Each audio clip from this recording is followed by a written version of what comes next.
How old were you at the time that you started working at the library? Well, high school, so that'd be like 15 or 16 16. or something like that. Yeah. Awesome. And then how did you come across the job? I don't remember. Mm-hmm. I probably went in and asked. It was just part-time, Mm-hmm. and I loved it. Mm-hmm. That's awesome.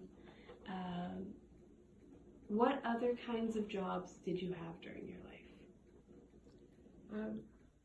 Mostly babysitting. Mm.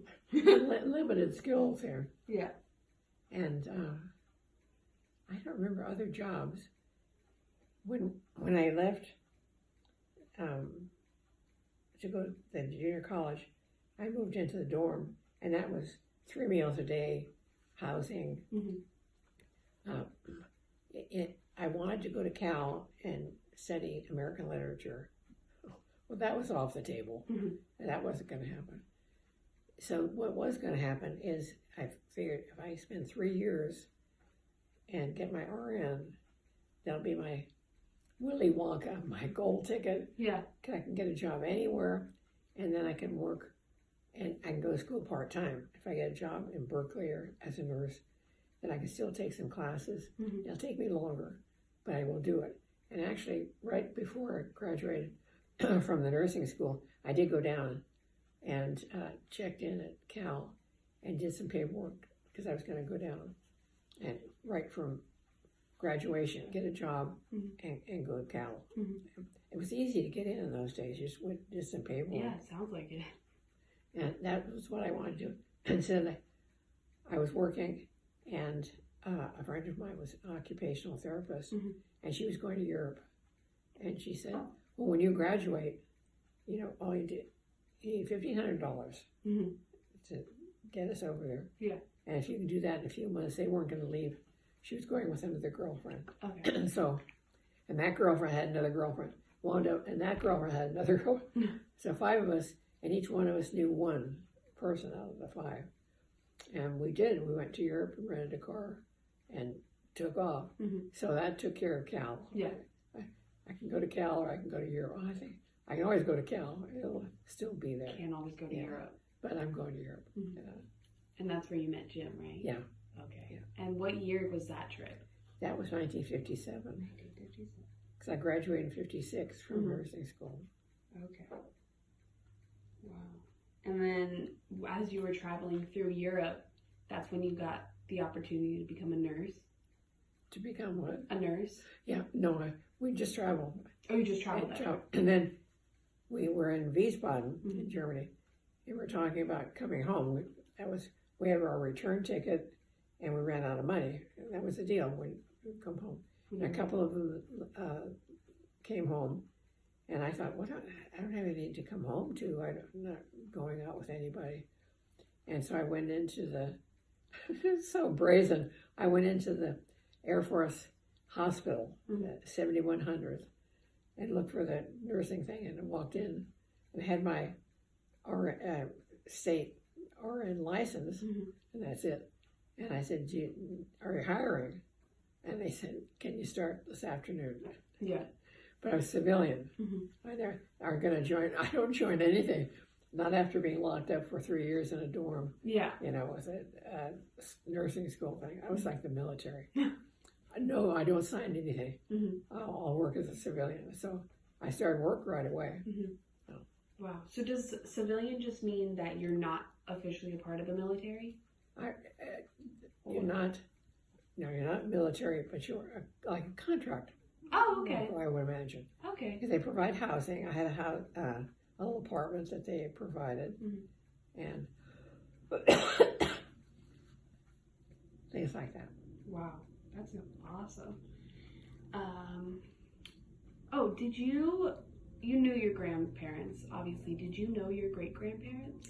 No, I remember when I was a little kid, we went over to my grandparents' house, and it's still there, 72 Central Avenue in San Francisco. This big Queen Anne, big house. And there were, I don't know how many generations of people lived in that house. Mm-hmm. And my grandfather, my mother's father, was blind. Oh. And so he was in a room, and they didn't turn on the lights because he was blind anyway. Mm-hmm. And I remember going in and being afraid of him because the lights were out and he couldn't see anything. Yeah. Spooky stuff. But it's fringe. And I don't remember my grandmother at all. And my father's family, I didn't see that much because we didn't go up to Live Oak. Okay. My mother and my sisters my dad is going to go up to see, his family, and they'd hide under the bed. Nobody wanted to go to Live Oak because it's so hot. Mm-hmm. And my dad would go up and help with the harvest. They had almonds. And my dad would, in the old Chevrolet with the running board. Mm-hmm. And my dad, who's going to Live Oak with me for the weekend? Me. I'd jump in the car, and my dad and I would go up to Live Oak. And did you help harvest also? Oh no! Oh no! No, I was so lazy. Mm-hmm. No, I was just amazed at, first of all, how happy my dad was. Mm-hmm. He was like another person. He was back in his own milieu. His family, he was out there working. He got up like at dawn. And I remember when they fed the crew, all the guys that worked, and they were like pork chops for breakfast. Jeez. Oh, I'm just a city girl. Yeah. Give me black coffee. Yeah. But it was just, to see him that happy was just, I loved it. Mm-hmm. I loved it. So every time my dad would go, who wants to go? Nobody was around. Me, I've got my little overnight bag. I'm going, don't leave me here. Yeah. Take me with you. Wow. That's crazy. So your grandparents on your mother's side, you weren't close with them? No. You weren't? Wow. No, they were really old, and it was just, I think, I wasn't close. I was too little when they died. Oh, when did they die? How old were you when they died? I was just a little kid. I mean, like 5 or less. Oh, okay. That totally makes sense. Wow. Cool. So, do you remember their names by chance? I think it was Mary and Joseph. Mary and Joseph. Wow. Or was that my father's side? No, I think it was. That was one side. Mary and Joseph. Mm-hmm. And when you would go with your dad to Live Oak, were you close with those grandparents? Oh, they were kind of not. They weren't at that farm. It was my father's sister. Oh, okay. Aunt Sis. Mm-hmm. So we stayed there. And I remember the grandparents were someplace else. Whether they were in a home or they were someplace else. Mm-hmm. But when I went, it was Aunt Sis and Uncle Lloyd. And my dad would help them, his sister. Oh, wow. That's awesome. Did you guys ever go on family vacations or, take memorable trips that you can remember? When I was little? Yeah. We went every August to the Russian River. Okay. And we rented a house, a cabin at the Russian River. Clar's Ranch. Mm-hmm. Clar's Ranch? C-L-A-R. Clar's Ranch. And it was quite a walk. You had to go across the bridge. And this guy had several houses as you run. And we wanted to be right in Rio Neto and where all the activities were going to go. We were in this quiet little place. And we'd carry the beach umbrella and food. And we'd just sit on the beach. Thought we were in high cotton. And then I found out years later, all those houses along the Russian River, none of them had septic tanks. I'm sure we were.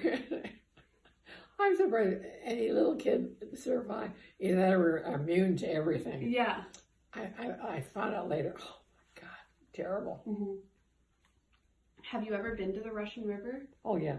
Since your childhood? I haven't been there in years. Mm-hmm. But, that was the big trip. My dad would come up on weekends, and he stayed behind to work, and my mother and all of us would take off. Mm-hmm. And did you do fishing? And did you swim? We went to the lake? beach. Went to the beach. And my mother fully clothed under the umbrella. Yeah. Reading. Oh wow. We could have drowned. I mean, in the Wouldn't septic have noticed. tanks. Oh gosh. Oh, and Wow. that was considered that was just great. Wow. That was fun because then you see a lot of families that you knew from San Francisco. They kind of migrated. The Irish and Italian. Yeah. Wow. So switching gears a little bit, have you ever been very active in like politics and things like that? In politics, not active as far as marching for anything. Yeah. But I watch it constantly. I'm a policy freak. I'm always interested in the politics. Yeah, absolutely. Although now you sit here in California and it's all the Iowa caucus. So some beta minus soybean farmer is deciding what's going to happen to me and who the candidate is going to be, while we sit here in California and have no say in it at all. Yeah, exactly. But don't get me started. No, I think it's fascinating. Oh, absolutely. And did you ever volunteer at like your local polls or anything like that? I used to. Oh, you did? Yeah, work in the polls. Yeah, Wow. It was fun because I did that when we first came to Chico, and it was kind of boring. And you sit there, and this lady was sitting next to me. I'd never met her before. I said, "Let's play this game." Somebody would come in, and we'd have the Republican ticket and the Democratic ticket, and they'd ask for one or the other. And I said, let's guess which one they're going to ask for. I was pretty spot on. Really? Somebody come in, with the manicure and the hair all done and go to the Republican. Yeah. Or somebody come in, some hippie, grab the Democrat. And this lady said, you're pretty accurate. And I said, they walk in the door, I had the thing ready to give them. That's incredible. It was just a game. That's awesome. Well, I love playing games. And the way things happen, I don't know. Wow. Sometimes you feel like you're cut out. So. Did you ever have a favorite president? One that you were always just like... I always liked Jimmy Carter. Really? I think he was honest. He only lasted, he was too honest. He was too good-hearted. He only lasted one term. Yeah. But, and Harry Truman, I loved, when we were in Independence, we went to his home and his library and stuff. Oh, wow. And he was a tough little nut. He inherited a mess. Yeah. And I always admired him. In those days, when he retired, he'd walk, and he had no Secret Service or anything. He never owned his own home. He always lived in his mother-in-law's home. Wow. And it's just, these were, honest people. Just a normal guy. Yeah. So they were, and LBJ, for all his faults, he brought about, the civil rights legislation, and that was tough for him to do. Yeah. So each one has, but others, I don't know how they got elected. Couldn't people have spotted that Nixon was a paranoid schizophrenic? Yeah. Somewhere, I should be taught that. But there are people that get elected that you think, isn't anybody paying attention to the character of this person? Totally understand that. But they don't. It's crazy the spectrum nowadays, it's... Yeah. I don't know. Well, as things heat up, I'll probably get more active. Oh, yeah. And once they pick a candidate, for the different, I like Joe Biden. I'm afraid he's a little old, but I do like him. And he certainly knows the job. And he's somebody to go in there and clean up the mess. Yeah. There was one candidate, I was watching the debates when I was at home. I can't ever get his name right, but it's like Pete Buttigieg or something like that.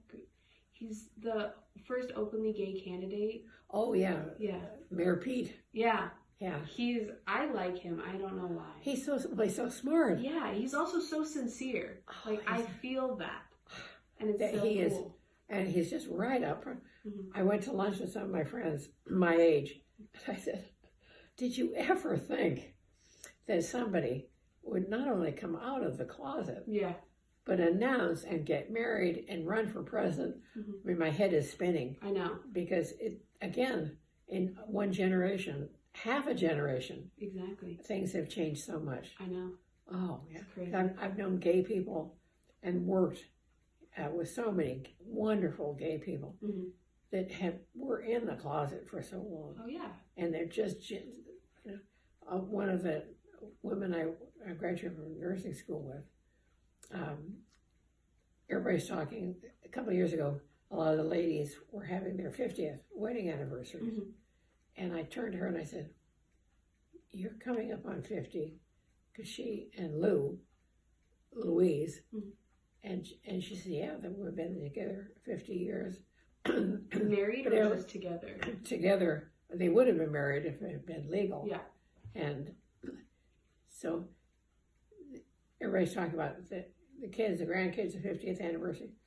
And there's my friend Sally. And then Sally came by later in the afternoon and said, thanks for asking, because nobody said anything about her having a 50th. That's as big a commitment as anybody else had made. Yeah. So things have changed. So I mean, I think it's wonderful. Yeah. Oh my God. Especially because you've gotten to witness it. It's just great, but it's just so different. Oh, and how he's hopeless because he'll never pull the South and the religious right. They'll never go for that. I know. But he's certainly qualified. It's fun to watch. Yeah, that's how I felt looking at the last election on the Republican ticket. Ben Carson, I loved him. I just thought, a brain surgeon.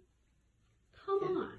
Yeah. I loved him. And then, didn't pull through. Yeah. So it's like, but my dad and I would sit there and we would watch the debates. And when I have cable, I try to watch them, but I don't have cable up here. So you're free. Much. Yeah, exactly. So all I have is Facebook. Yeah. But let me see what else. Oh, okay. I wanted to, ask you a few simple questions like, what would you consider your favorite color?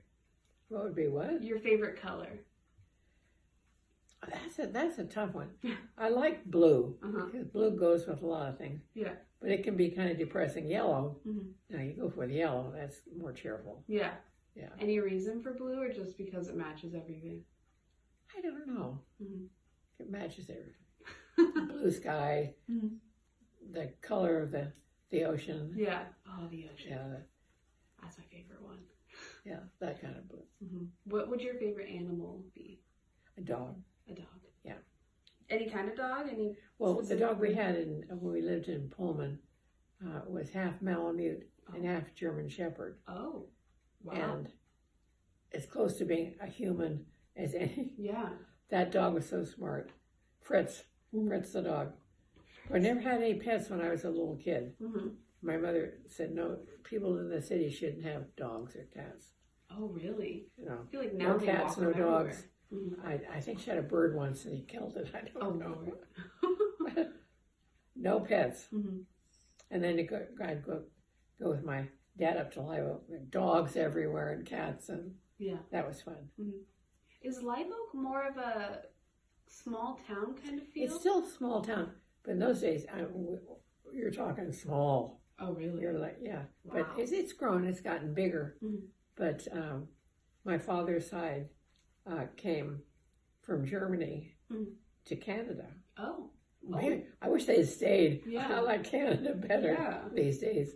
They came to Canada and then crossed over to Detroit and then down into Nebraska. Oh, so they did the farmed whole in Nebraska. German, the Germans came, And my Irish came through Boston. Half of me that's German came through Canada. Nobody came through Ellis Island because I checked. And then they were in Nebraska. And if you can imagine farming in Nebraska, the weather is terrible. Yeah. And somebody went ahead, because I have some letters, to the Live Oak Colony, they called it. And come here, the sun is always shining, everything grows, the difference between this and Nebraska winter. Yeah. So my dad and his family took a train and came, I think in 1907 or something, to Live Oak. Mm-hmm. But they'd already been here in America before that. Mm-hmm. And they came and settled and sent for different family members all came and settled in Live Oak. Mm-hmm. And they were farmers. So was your father born in Live Oak, or was He was born in Nebraska. He was born in Nebraska. Okay. Wow. Wow. So then after they came to Live Oak, they bought land, started a farm. All farms, yeah. Wow. I think my aunt says that Spellmans, I think there's still a bunch of them in Live Oak. If I really tried, I probably could do some research. Mm-hmm. And did they always have almond trees, or was it? I think mostly almonds. That's all I remember. Mm-hmm. But I think most of the farms then have different that have cattle. Or I don't remember cattle. Mm-hmm. I just remember the orchards. Yeah. Wow. The almonds. The almonds. And the guys going out with the sticks mm-hmm. and hitting the branches with sticks. Yeah. That's awesome. Yeah, we have the almonds at the university farm right now. Yeah. They're starting to fall, so that's really awesome. Yeah.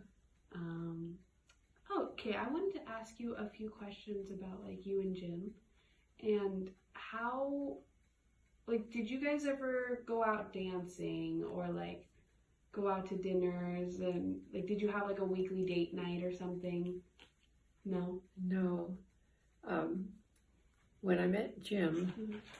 we would go down to the the Rhine River. There was a champagne festival. We did stuff then, and then Jim left the military, honorable discharge years through, and he came to San Francisco, and then I think a month later then I came, and then we got married, and it was nose to the grindstone from then on. Mm-hmm. Working, Jim was going to school, I was working, we started having babies, it just became, we didn't do... Started a family right away. Yeah, just as nose to the grindstone. Mm-hmm. And how long had you been married before you had your first kid? He was born like a year and a half after we were married. Oh, wow. Yeah. That's awesome. And then Chris was like a year later, and another year, then Gregory. Mm-hmm. Yeah. So is everybody a year apart, basically, or? Is anybody what? Are all of your kids about a year apart? Matt and Julianne are a little farther apart than that, but yeah, mostly close. Mm-hmm. And is Julianne your youngest? She's the youngest. She's the caboose. Wow. Yeah. That's awesome. So, did you ever? You didn't go dancing? No, wait. No, I can't remember that at all. Wow. Well, because I know my grandparents, whenever you get them on the dance floor, my grandfather busts out a Viennese waltz. He still loves waltzing. Oh, yeah. Yeah. So I thought that maybe you guys did that. Yeah. But I'm not a dancer myself, so No, I can't I never was. imagine doing that. No, I'll go hide in the corner. Yeah, exactly. That's where I am. Yeah. I'm at the table in the corner hiding. You can't see me. Yeah. Wow. Well, I think that's all I have today. Okay. I hope it isn't too grim about my childhood. Oh, no. I had a free childhood. Mm-hmm. One that I don't think you could do again. Yeah. It seems like you were very independent. Even now when I go to the store, I better time it. All the cars that are picking up the kids. Mm-hmm. It's a nice day. These kids don't have bikes. Yeah. They can't get themselves home from school. Mm-hmm. And their life is so micromanaged with soccer and team sports. And if you don't have your kid in something, why aren't they home studying? I know. Why aren't they home reading? And with these phones, I went to the doctor's office. Where was I? And everybody was on a phone. What happened? I mean, who are they talking to that's so important? Yeah. Could they be reading, or can't you drive a car or something without just a little peace and quiet? Having to be on your phone all the time. It's just, the technology is amazing. Oh, yeah. For good and for not so not so good. But now, the kids, I mean, it would not have happened that you would have had a kid in the basement of the convent. It would have been on the front page of the news. Yeah, and then no ramifications, no anything. If the nuns did, it was considered right. My niece is the youngest of 4 brothers, and then my niece Ellen, and she's wonderful. And she took a beating, with 4 brothers. Yeah. And she was in Catholic school, and the nun slapped her across the face, and Ellen slapped her back as a reflex. Yeah.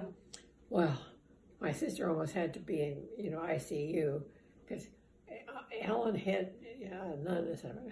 So Ellen gets on the phone, and I talked to her. She's like maybe 6th grade or something.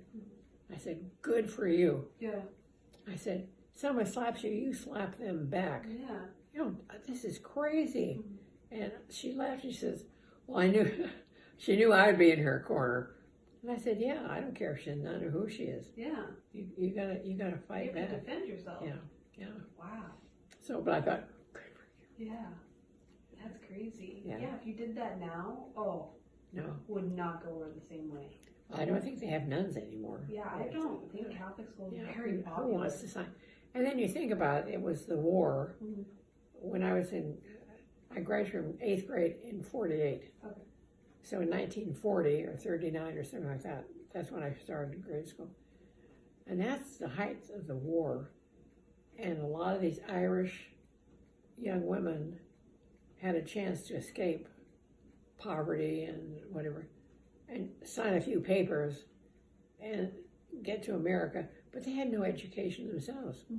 They weren't trained teachers. Yeah. And they were all lived in the convent, and that couldn't have been a happy place. Oh, no. There are all kinds of, you put that many women together, spare me. Totally imagine. Oh, Lord. And so it gave them an escape, it gave them a life. It beat getting married and having 10 kids, like the Irish, would do. They'd marry the policeman and have 10 kids. And the husband would beat them up, and life wasn't too good. So maybe if you had to, okay, I could do that, or I could be a nun. Maybe I'd pick a nun. Yeah. Leave me alone. So I have to say a few prayers. At least I get 3 hots in a cot. Yeah. No man to mess up with me. Yeah. But anyway, so we were trusted, our parents entrusted us to these nuns. That some were okay, and some were really just not so hot. No. Wow. And then you look, age and wisdom, and you look back and think, you didn't think it at the time, but now you can think, I feel sorry for them. I feel sorry for my mother, winding up married, and 4 children, and not driving, and not happy, and I don't know. You got 2020 when you look back. But at the time, all I knew was something wasn't right. Yeah. And I'm out of here. Out of here. Did your parents have a good relationship with your kids? Like, was your mom? I don't know about with my sisters. I know after my mother died, my father was failing a little bit. And the same day, it was a Saturday, and I was living in Pullman, Washington then, and I got a phone call from my oldest sister. Can you take some time off? Dad's not doing so great, and you always were his favorite, and come on down and spend some time with him. And then my other sister, Marion, called that same morning, the same message. They didn't know either one had called. And come on down. So I took some time off and went down. And I'm so glad I did, because it was right before he died. And we had the most wonderful visit. I didn't know how to cook for 2 people. 5 kids, I'm not usually stirring the pot. Yeah. And I'm cooking dinner and visiting, and it was wonderful. But they both said, you always were his favorite. And I knew that. Well, if they'd come to Live Hope more often, maybe they would have been. Yeah. But my dad and I had a special bond. Special bond, yeah. I think you need one parent. Mm-hmm. I think if you have one parent, you can make it. Yeah. This is me looking back. Mm-hmm. I don't know about it at the time, but as I said many times, kids are smart. Yeah. They will figure things out, and I just knew he was my bulwark. That yeah, he was your rock. He would take care of me. Mm-hmm. Wow, that's amazing. At least you were there for him at the end. Yeah. Because you don't have any regrets. No. In regards to that. No, I just had a very different childhood than even my children had, and certainly with the grandchildren. My goodness. Yeah. Entirely different. You'd start to tell them something, and they wouldn't believe you, or I don't know whether they could wrap their heads around what it was like to be a kid, one generation ago. Mm-hmm. Yeah. But it's all different. This social media. Somebody was asking the other day, what was the greatest invention that changed American life? And people are going, social media, the pill. The pill. Oh, yeah. I would say, number one, that freed women to get jobs, to limit the size of the families. The pill. Yeah. And people were surprised I come up with that one. I said, no, if you think about it, that was what changed. Yeah, when I was living in San Francisco, my good friend Julianne named my daughter after her. She said, you can go up to St. Ignatius Church and there's a priest up there that will give you absolution to take the pill. Because pill, you're not supposed to take it if you're Catholic. And so I said, well, what's his name or what? Oh, you don't need his name. He's the one with the big long line in front of the confessional. You don't need a name. You'll spot who he is. Yeah. And I guess it was this brave Jesuit. They said it's okay for you to have the doctor prescribe the pill, and you need it for your mental or physical or whatever excuse he came up with. And all these young fertile women are lined up. And that used to be, that was an accepted thing. Yeah. You didn't take the pill unless you went, it's like a back street to some priest. Crazy, crazy. Yeah, it was like the beginning of the women's rights movement. Yeah. Wow, that's incredible. I didn't think that was what started it. Yeah.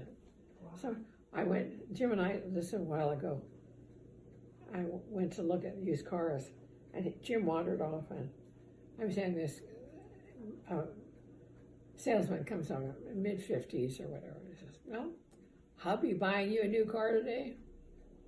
Oh, I said, oh, no.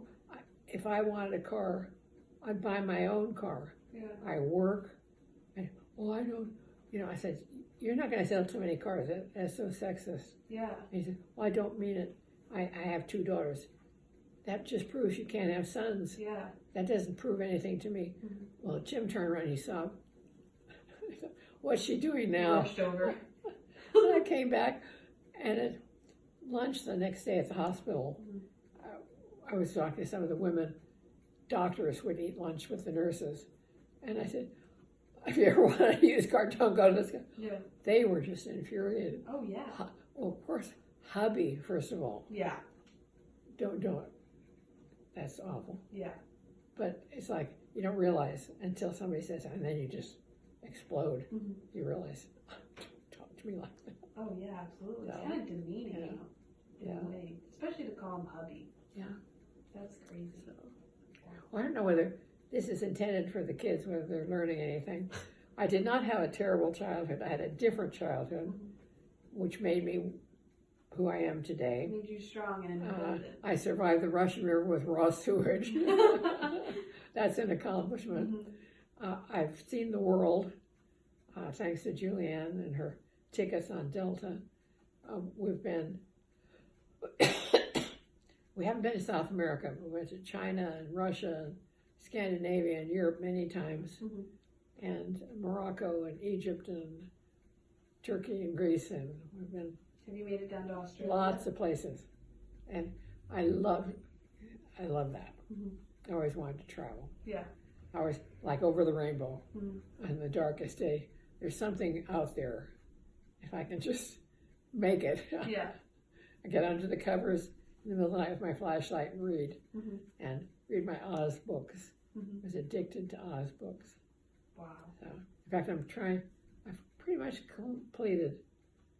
Oh, yeah, there's a I used to go, when we'd go drive cross country with the RV, I'd go to little town libraries, and they'd usually have book sales, and I'd try to pick up old Oz books.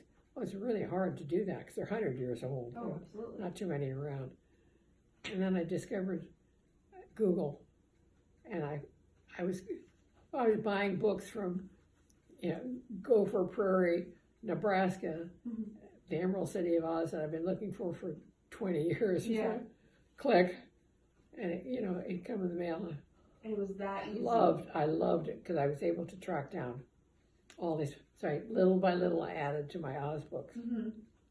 Wow, yeah, you do have an impressive collection. Yeah, That's incredible. a bunch of old ones. Wow. But I was waiting for that somewhere over the rainbow. You make your own rainbow. Yeah. Wow. Incredible. Well, I think that's good for us today. Are you done? Yeah, I ran out of questions. Unless do you have any stories that you can think of that would be your favorite? Maybe? No.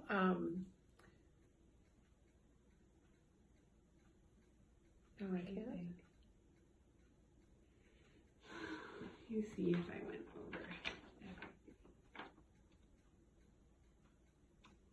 It'll be interesting to talk to Jim because the memories are kind of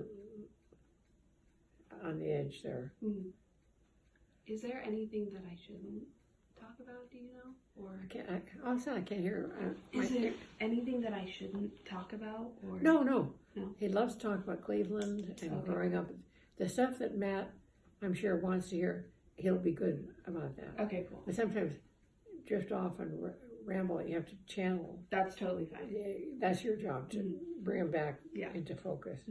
Yeah. I just wasn't sure because last week when we brought up his family, he just didn't want to talk about them, or he wasn't close with them. Which one? All of a sudden, I have this hearing aid that sometimes it works and sometimes it doesn't. Oh, sometimes it goes out. No, I was just thinking last week when we brought up Jim's family. Oh, I was as surprised as you were. Yeah. All of a sudden, you said something about a younger, and he blanked. He has a younger brother, Tom, who's still alive, who lives in Mesa, Arizona. I don't know why he wouldn't remember. His sister, Louise, just died. Let's see if I can get this jumpstart this stupid thing. She just died about 6 months ago, and in Sacramento. Oh. And I asked Jim about going to they had a little reception, and he said no. And he looked at me and he says, I never liked her very much. Oh. Now, in his family, there were 4 boys and 1 girl. That seems to be a pattern. Yeah. And he feels nothing for his family. And I don't think that's something new. I think when he got out of the military and came to San Francisco, his mother was living down in a mobile home park, old people's, over 65, and a trailer. And his sister was someplace else. The family just fragmented. Yeah. And they never came back together. No, he just became absorbed by my family because I have a big enough family. It was the weddings and birthdays and sisters and cousins, and there's always something going on. Yeah. And so he became absorbed into my family. And I remember his mother was difficult. And I remember his mother saying something at one point, well, we just lost him when he married you and got into your family. Well, they weren't around. Yeah. It wasn't a contest. So. Mm. But she was, when Julianne was born, having 4 boys and a girl, I remember Jim's mother saying, now you'll know what true happiness is, that you have a daughter. Like the 4 boys were, chopped liver. Yeah, it didn't matter. I couldn't understand it. And then Christmas, she would send a Christmas present for Julianne. Only Julianne? Oh. And I would just put it away. Mm-hmm. And I didn't give it to her. And I'd wait a couple months or something, and it usually wasn't much of anything. Yeah. And kind of slowly introduce for everybody to use it to play with, or I don't even remember what it was. But I thought, I know this is the age of Psych 101, where people should know better. Yeah. There's no excuse. You're raised differently. Mm-hmm. My mother, with all her wacky, my mother would never have said that. Yeah. But she and Jim's mother were similar in saying cruel things. Mm. I mean, we would drive all night with 5 kids in the car to come from Pullman to Santa Rosa to visit my folks. My dad would be sitting in the front window waiting for us to come so he could run out. And my mother would run out, and she never hugged, just hugged back and look at me. She said, why do you cut your hair so short? You look just like a man. Oh. Nice to see you too, Mom. Yeah. But I just blow it off because that was her way of showing love. She would say and Jim's mother was like, so maybe it was that generation, I don't know. But both of them were tough to be around. Jim's mother was tough to be around. And so whether there wasn't anything there for him, and now there's really nothing, because we haven't talked about them or they haven't been around for a long time. Yeah. It's like, who? My brother, who? Mm-hmm. But I said, Tom lives in Arizona, but he's coming to this thing in Sacramento. I don't want to go, but I'll drive. Chris will drive us down there, and he'll get us there. No. I said, your brother will be there. Well, no. I'm not going to push anybody. Yeah. You can't. It'd be interesting. You just have to keep steering him back. He'll go off on flights of fantasy. Yeah. Like I don't. No, you're perfect. What year did you guys move to Pullman? What? What year did you guys move to Pullman? I think it was 1970. Okay. What year was it that James Taylor was singing I've Seen Fire and I've Seen Rain? We pulled into Pullman, and all the dorm windows were open. It's a big campus, and everybody was playing I've Seen Fire and I've Seen Rain. So that was James Taylor. That was 1970. Wow. And were all of your kids born at that point? Or they're all born. They were? Okay. Wow. Wow, so you guys just... We went up there with 5 kids and married student housing, which was a house. And I worked at the hospital for a while, and then I had a chance to work at the Student Health Center. Oh, I love it. I love the people. I love that job. Yeah. It was wonderful. That weather in Pullman was tough. Yeah. But that job, I still stay in touch with people. I haven't worked there in 50 years or something. I still stay in touch with them. Yeah. Wow, that's awesome. And then once Jim finished school, you guys came back down to Santa Rosa? And when he finished school, he went to work at the University of Idaho, which is right 7 miles away. The campus is Washington State and the state line, and there's University of Idaho. Oh, wow. So he worked at the University of Idaho. And then we had a chance to buy into a motel in Sun Valley. That partnership did not work out. And that's another campfire story. And then we came back to Santa Rosa. And Jim worked at Levi Strauss. And then he worked there for 17 years. And he commuted from San Francisco to Santa Rosa. Wow. How far is that? Is it? About an hour. Oh, that's not horrible. No, wow. Yeah. What was the story about the motel? Well, we got into a deal with somebody who was nuts, number one, and we were supposed to be. It was all. I did an econ. I took an econ class once in college, and I remember the instructor had a pop quiz, and he's handing out blue books, just pop quiz, and I'm like, oh God, no. And he says to me, Joan, if you don't know the answer, just put money, and 99 times out of 100, you'll be right. Divorces, wars, was money, and it was money. Yeah. And we invested, he invested, and then all of a sudden, our part of the investment is gone because he charged the company for TVs, for this, for that. And it took everything out. We wanted to. Financially, it was a disaster. So we got out of it. We're okay. But anyway. So you didn't lose anything? No, we came out. We got a lawyer. It was a mess. Oh, thank God. Wow. But when we lived there, some of our kids went to school at Wood River High School. In fact, now Chris, our son, who lives here, is now moving back. Oh. Chris loves that area. He went to high school there. He's a mountain man. Chico doesn't do it for him. He's going back to Idaho. Wow. So that's crazy. So that was some good years. We made some wonderful friends, but the business part didn't work out. Yeah, it's really hard. Money. Just put down money, Joan. Yeah. You'll be right. Yeah. Good advice, actually. Yeah, I remember that from econ. Yeah. Yeah, I remember my mom would tell me when I was in high school, when in doubt, pick C. And I was like, why C? And she had a teacher who would say to her, if you're ever in doubt, choose C, because 9 times out of 10, I'll make the answer C.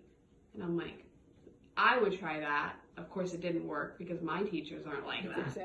And I was like, all of the above. Yeah, or all of the above. That I had a teacher who every time there was an all of the above, I was like, all of the got above. it. Yeah. Don't have to think twice about that one. But yeah, they pull little tricks on you. It's fun, to say the least. I didn't know economics could be that convoluted. Yeah. But it was interesting. I had a good instructor. But it was just money, Did you have a favorite subject in school? It was always English. Always English. Literature. Oh, yeah. Wow. Yeah, I enjoy English a lot. More of the writing side of it. And the discussions, being in discussion groups, that's the best. Not just to read, but to have a group to discuss. I took a class once on Jane Austen. Oh, wow. And it was wonderful. And then it was an eye-opener, because you've read Jane Pride and Prejudice. Yes. And she described Mrs. Bennet as a heroine. She's the one who tried to get the daughters married and safely. Yeah. And the old man is in there reading, and yet it turns out you think Mrs. Bennet is such a terrible character. Yeah. Not really. What is the opposite? She was doing. I always hated that Mrs. Bennet, and I thought the father was just so wonderful. Not so. Wow. Okay. And you wouldn't have known this unless you had taken that class. Then we discuss it. Yeah. Wow. Yeah. That's awesome. Give you a new insight. Yeah. Oh, Mrs. Bennet was doing what she had to do.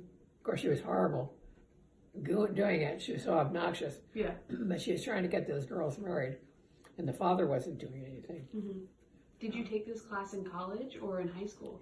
Here in Chico when we came. Oh, really? Yeah, I took some classes. Oh, wow. Yeah. That's awesome. Yeah.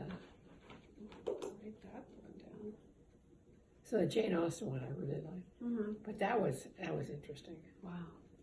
That's cool. That's awesome. That's probably the one book that I've read. I've probably read it 5 times, maybe more. What's wrong with you're sitting there thinking, oh, the library, get some books in it. Get old Jane Austen out there, and each time you read it, you find something new. It's a wonderful book. Yeah, that's awesome. Yeah, I had to read it for a book report my junior year of high school. Didn't get that good of a grade on it, but There was one book that I did read. It was by Bill O'Reilly.